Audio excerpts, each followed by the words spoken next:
Le deuxième mode de transfert qu'on va considérer, ça va être le rayonnement thermique. Alors sur le rayonnement thermique, je ne vais pas donner l'expression du flux, parce que ce sera l'objet d'un cours dans quelques séances, d'un cours entier dans quelques séances. Je vais simplement introduire la notion. Considérons un élément de volume dVA d'un système de matière, que ce soit en phase gazeuse, liquide et solide. Cet élément de volume dVA est à température TA, et vous considérez un autre élément de volume, dVB, d'un autre système de matière, éventuellement le même, à température TB. Eh bien, vous avez des interactions permanentes, irréversibles, entre ce système de matière et ce que j'appellerais le champ de rayonnement. Quand je parle de champ de rayonnement, il s'agit de rayonnement électromagnétique. Le premier phénomène, c'est le phénomène d'émission. L'émission, qu'est-ce que c'est? C'est très simple à comprendre. C'est une conversion d'énergie thermique en énergie électromagnétique. Plus précisément, l'énergie thermique, c'est l'énergie d'agitation thermique de molécules, c'est l'énergie d'agitation d'un réseau cristallin.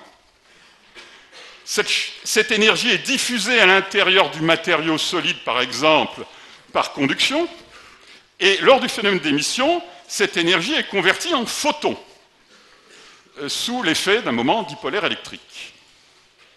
Donc, cette émission enrichit le champ de rayonnement.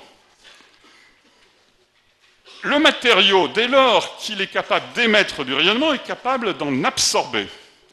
Et en particulier, vous avez affaire à un phénomène d'absorption partielle du rayonnement émis par le corps dVA. Le corps dVB absorbe partiellement le rayonnement émis par dVA. Qu'est-ce que l'absorption?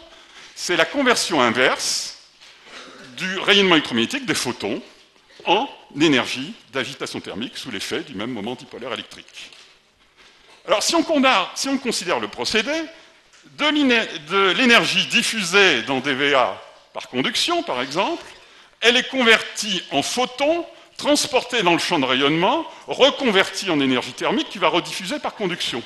Dans ce processus, le rayonnement thermique est un vecteur qui transfère la chaleur de dVA à dVB. Et il est évident que si le corps dVB absorbe du rayonnement, il est aussi susceptible d'en émettre, et une fraction du rayonnement que dVB va émettre va être absorbée par le corps A. Donc vous allez avoir encore un phénomène d'absorption partielle.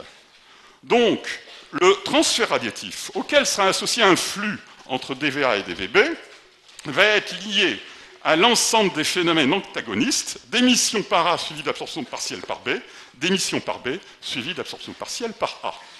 Et par ce processus, par le champ électromagnétique, de l'énergie thermique passera du corps A au corps B ou du corps B au corps A. Alors il est évident que le rayonnement fait partie d'un système thermodynamique, le champ de rayonnement fait partie d'un système thermodynamique, entre parenthèses, il est oublié dans tous les cours de thermodynamique, et que si la température TA est supérieure à la température TB, en vertu du second principe, de l'énergie passera par voie radiative, globalement, du corps A vers le corps B. C'est le deuxième mode de transfert qui apparaît dans pratiquement toutes les applications.